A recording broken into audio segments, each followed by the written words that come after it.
اس area کی جو قدر نہیں کرتے ان کو پتہ ہونا چاہیے کہ خاص طور پہ گرمیوں میں ایسے ایسے مسائل ہیں بیرون ملک میں نماز کے. یو کے میں کچھ علاقے ایسے ہیں جہاں 41 کے قریب راتیں وہ آتی ہیں کہ جس میں عشاء کا وقت ہی داخل نہیں ہوتا. اچھا اس میں جب یہ راتیں آنے والی ہوتی ہیں تو اس وقت بڑا عجیب معمول یہ ہوتا ہے. ایک بار ہم برمنگم میں تھے, حضور رات مجھے یاد پڑتا ہے کہ شاید 1:15 بجے یا 1:30 بجے عشاء کا وقت شروع ہو رہا تھا اور 20 منٹ میں ختم ہو رہا تھا. صرف 20 منٹ کے لیے عشاء کا وقت آنا تھا. ہم وضو کر کے تیار بیٹھے تھے کہ کب عشاء کا وقت شروع ہو اور ہم عشاء ادا کریں.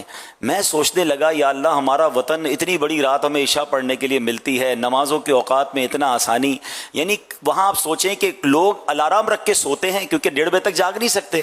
جب عشاء کا وقت 1:30 بجے آنا ہے تو وہ کام کاج سے فارغ ہو کر مغرب پڑھ کے سو جائیں, عشاء کے لیے الارم رکھے اٹھیں, پھر عشاء کے وقت ختم ہو تو پھر فجر پڑھیں.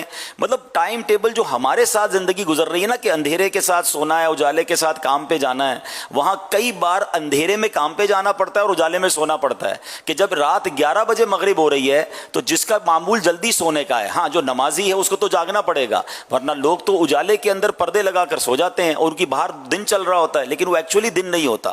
ایک بار میں ناروے میں تھا, رات 1 بجے اتنی روشنی تھی جیسے ہمارے یہاں مغرب کی روشنی ہوتی ہے. تو یہ پاکستان کے جہاں بہت سارے لوگ عجیب عجیب باتیں کرتے ہیں, مگر اس خطے میں جو نماز پڑھنے کے لیے ہمارے لیے آسانیاں ہیں, اللہ کریم نے جو یہ معتدل دن اور معتدل راتیں دی ہیں, اس پر باقاعدہ ایک پورا ٹاپک ہے جس پر بات کی جا سکتی ہے. 22 گھنٹے 21 گھنٹے کے روزے ہوتے ہیں. جی وہ روزے کی میں بات کرنے لگا تھا کہ گرمیوں میں جب ابھی اگلے 4-5 سال اور چلے گا یہ معاملہ کہ جب گرمیوں میں رمضان آتا ہے تو 21 گھنٹے کا روزہ, مغرب کی نماز ادا کرتے ہیں تقریباً رات 11 بجے اور تقریباً رات 2 یا 2:30 بجے فجر کا وقت شروع ہو جاتا ہے. اب مغرب بعض مسجدوں میں اہتمام ہوتا ہے کہ آپ کو افطار بھی کروایا جائے گا, آپ افطار سے فارغ ہوں گے تو عشاء کھڑی ہو جائے گی, تراویح پڑھیں گے تو سحری کریں گے, آپ سحری ختم ہوگی تو فجر ہو جائے گی. یعنی وہ جو 3 گھنٹے کھانے پینے کے ملیں گے اس میں 3 نمازیں بھی پڑھنی ہے, مغرب بھی پڑھنی ہے, عشاء بھی پڑھنی ہے, تراویح بھی پڑھنی ہے اور اس کے بعد فجر پڑھ کے گھر جانا ہے. تو کئی لوگ افطار سے لے کے فجر تک مسجد میں ہی وقت گزارتے ہیں کہ جن کو ماشاءاللہ نماز پڑھنی ہے, تراویح بھی چاہیے.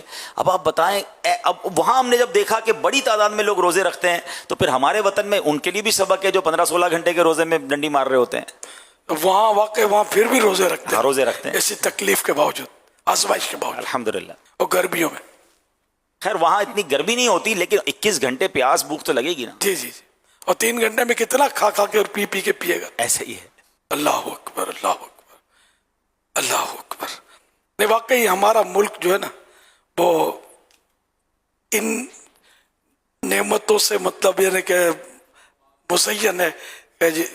ایسی تو کئی نعمتیں ہیں ہمارے ملک میں جو کئی ممالک میں نہیں ہیں. حضور میں اس وقت ساؤتھ افریقہ میں تھا, وہاں اس وقت برف باری ہو رہی ہے. ایک بار میں نے تھوڑا سا تجزیہ کیا تھا, کہیں مشورہ بھی کیا کہ سردیوں کے اندر اتنی سردی دنیا میں ہوتی ہے 70% دنیا میں کہ خدا نہ خواستہ اگر ان ممالک میں ایک دن کے لیے لائٹ چلی جائے یا ایک دن کے لیے گیس چلا جائے جس سے ہیٹر نہ چلے تو شاید لاکھوں کروڑوں اموات ہو جائیں گی.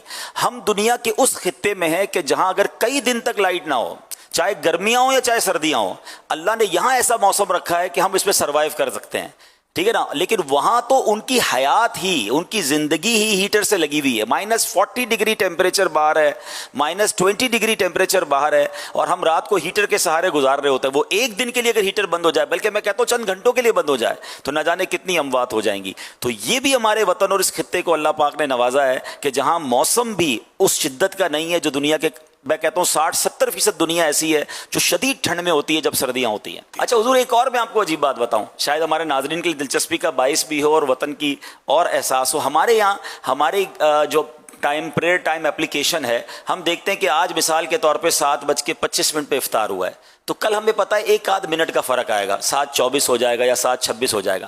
وہاں ایک دن میں 25 منٹ 20 منٹ کا فرق آتا ہے. اللہ, یعنی آپ اندازے سے کچھ کر ہی نہیں سکتے جب تک آپ کے پاس پریئر ٹائم اپلیکیشن نہ ہو, کہ آپ کو اندازہ ہی نہیں ہے کہ آج 20 منٹ کم ہو گئے یا 20 منٹ بڑھ گئے ہیں.